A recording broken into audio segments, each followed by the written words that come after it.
बहुत बछर पहली के बात हवे। छत्तीसगढ़ के बलौदा बाजार के पास एक छोटे से गांव रहिस भुइयां।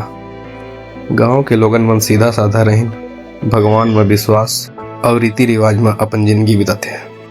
वही गांव में एक जोड़ी रहिस, रामलाल और ओकर मेहरारू सुगनी। दोनों में बहुत माया रहिस। हर साल सुगनी करवा चौथ के व्रत रखे अपन पति के दीर्घ आयु खातिर।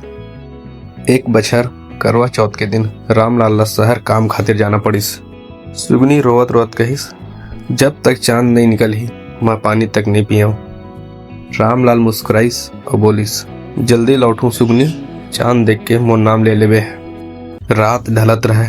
गांव में सब मेहरारू मन सज धज के छत में चांद देखे बर तैयार हो गए। बाकी उ रात बादल घना रहिस, चांद दिखत नहीं रहिस। सुगनी अकेले अपन छत में खड़ी रहिस। हवा सरसरावत, दिया टिमटिमावत और चारों ओर सन्नाटा। अचानक झंझनाहट की आवाज आइस, जैसे कोनो पायल पाहिर के चलत हवे। सुगनी मुड़ के देखिस, छत के कोने में एक औरत खड़ी रहिस, लाल साड़ी में लिपटी, चांदी के गहना चमकत और ओखर आंख अजीब चमकत रहे। सुगनी डर से बोलिस, कौन हवसते? औरत मुस्कान के साथ बोलिस, मैं हूँ तोर चांद, तोर मनोकामना पूरी करे आए हूँ। सुगनी के मन में भरोसा आइस। वो चल के आगे बढ़िस और अपन चलने ले देखिस त चांद नहीं बल्कि खून से सना डरावना चेहरा। वो औरत के दांत लंबा, आंख लाल और वह हंसत रहे। एक झटके में ओखर ठंडा हाथ सुगनी के हाथ पकड़ लेस।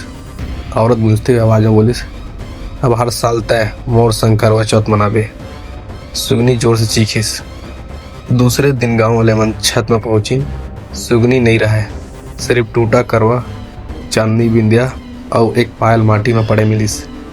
कहते आज भी करवा चौथ के रात आसमान में बादल छा जाते और चांद नहीं दिखे, तब लाल साड़ी वाली औरत गांव गांव घूमते किसी नई नवेली मेहरारू के खोज में। तो ध्यान रखिए, अगर तोर गांव में आज रात चांद नहीं दिखिस तो छत में अकेले मत जावे।